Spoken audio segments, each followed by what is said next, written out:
Wonderful, wonderful. What a joy. Thanks. Lloyd, do you mind if we do a quick impromptu interview? No, yeah, We're absolutely. here. I'm honored. So the music that you're just playing now, talk to us about this. It's for a piece by the wonderful François Rabbath. Yes, yes. Tell us about the piece and what it means to you. This is one of my favorite pieces. Who would have thought you could play a piece with that much depth and at a hospital? And I play this on a regular basis. Maybe not right out of the box when I first meet someone, but if I find the right moment, I'm able to share this piece. And maybe I don't play it quite so aggressively as that, but it's a piece that really seems to touch people deeply. I only know that the piece is called Samir, and I believe it was written for Francois's father-in-law, or that's his name. But I've never had a chance to ask him if there's any other more to it than that, any more backstory than that. Yeah. But I feel the piece really, that wasn't really the end of the piece. There's another section that goes on. It's got such an intensity. That's the amazing thing about Francois, is he's reached into our lives with his technique, with his approach, with his vision and his pieces that are being played. Can you tell us about the first time that you met the maestro? Because I know that you happen to have studied with him. Clearly there's this strong influence in your music and what he means to you maybe. Yeah, absolutely. The very first time I met Francois, I didn't even really have any clue who he was. It was before internet. It was, I had called George Vance on the phone, who I had heard wrote some method books. That's all I knew. And I was teaching a few students, and I thought, I'd like to find out about these books. So I called George, and George said, yeah, I can send you the books, it's fine, but you should come to the workshop this summer. And I said, I've never been to a bass workshop. I had a orchestra job. I was in the Florida Orchestra, but never been to a bass workshop or even knew what that was about. And I said, okay. He said, well, I said, why? Why would you want me to come to this workshop? And he said, well, there's this man, amazing bassist, teacher named François Rabbath, who's really just changing the way we think about the bass. And we don't know how much longer he's going to be around. He's 67, and we don't know how much longer he's going to be around. And of course, he's outlived George. George, unfortunately, passed away, which we lost a great pedagogue and a great person. Absolutely. But I went to that workshop every year for something like a dozen years, and just followed Francois around like a puppy dog until he finally invited me to come to Paris. And I went to Paris five times for 2 weeks each year, and I was obsessed with this sound, this great, graceful, open, heartfelt sound that he could make without seemingly a lot of effort. Yeah. Without forcing the instrument. His son premier. I've been obsessed with that for 25 years. So the fact that you maybe heard some of it or felt some of it, I'm very touched. Oh, it was really moving. And just to finish off, maybe we could talk about your music a bit, Lloyd, and maybe you'll play something for us, because I know that your music has affected so many people. Maybe could you just describe how your compositions fit into your work life and how that affects and influences other people in your arrangements of the pieces as well? I think for the people at home that maybe don't know you, I can't imagine as many, but if they don't, what you do is so special and also so heartfelt, just like Francois. So maybe talk to us a little bit about your music. Everything I write is about working at the Cancer Center. I work at the Moffitt Cancer Center in Tampa, Florida. It's a major cancer institute, considered to be one in maybe the top 20 in the country. And they really take serving the patients seriously. They've had an arts and medicine program there for 25 years. Wow. So way ahead of the curve, yeah.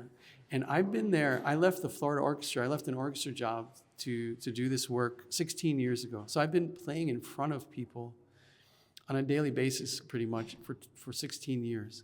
And I can't tell you what this does for me as a musician, besides what it does for the patients. Music itself, it's miraculous. It can create some kind of opening for people to remember who they are, remember what it was like outside before they got stuck in this room, remember what it was like before their diagnosis, or just inspires them, sparks their imagination so they can go get away from what they're dealing with for a few minutes. Music is incredibly powerful. So for me, I see these transformations that if I can do my job well, if I can choose music that validates where they are energetically and and emotionally, then I can have a better chance at seeing the music help them to make this transformation. It also creates this bridge between hearts. Like all of a sudden they want to talk to me, and I'm nobody, I don't know them, I'm not family or friend, but all of a sudden the music somehow creates this bridge between hearts. So not only are they benefiting from what the music is doing, but then they feel this connection and they want to talk. And I'm not a counselor. I have no therapy background or anything. I'm what's called a music practitioner. And the idea is just to let the music do this amazing thing that it does. But in order for it to do it, I think you have to be a good musician, and you have to be a person who's there to serve. You can't be there to perform. Like just now when I was playing for you, I was performing a little. I wanted to show you how the bass was sounding. That's not what I do when I'm with the patient. At the patient, I'm trying to constantly assess what I feel and see in terms of what can this person handle, how much can I do here, what will connect with them. That's the only criteria. What's going to connect with this person, not showing what I can do. Wow. So it's different than performance and other.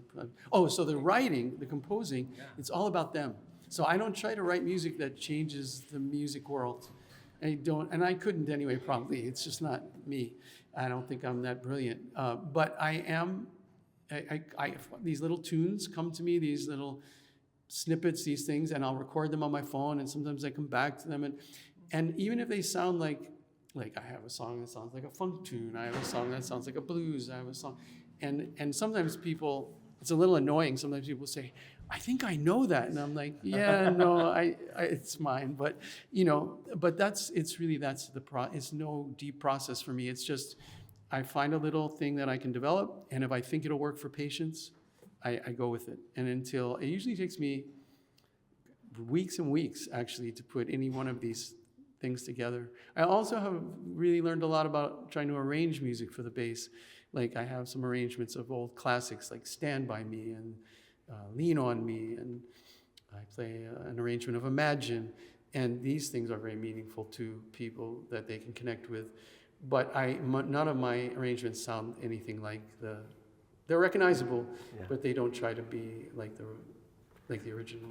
Well, I think the message there is about communication and connection, and Lloyd, I hear it so strongly in your music and in your playing, and it's moved me enormously over the years. Would you mind by maybe playing something for us? It could be anything, sure. Piece, an arrangement, whatever you like. I would love to. Oh, well, we'd love to hear that. Thank you so much. Thank you. I'm a fan. You know that. I've been a fan for a long time. I love your whole everything about what you do, but also about who I think you are as a person.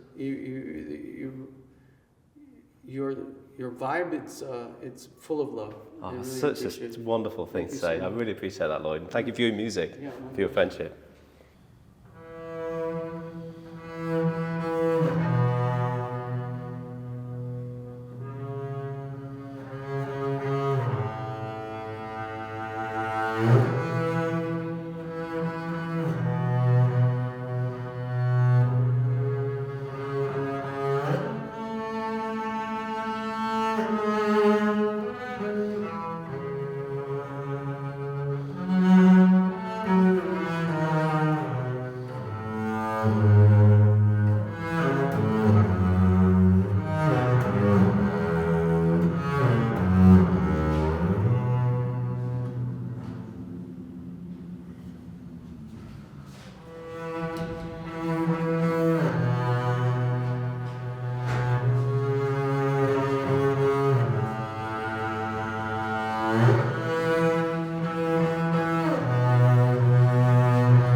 Well, I hope you enjoyed that as much as I did. It was incredible to connect with Lloyd and to hear his music up close. He's an incredible human being. So make some time, go and connect with him in the comments. Let's share how much we appreciate all of his wonderful work, because people like him really do make a difference in the world. So thanks for watching, and we'll see you next time.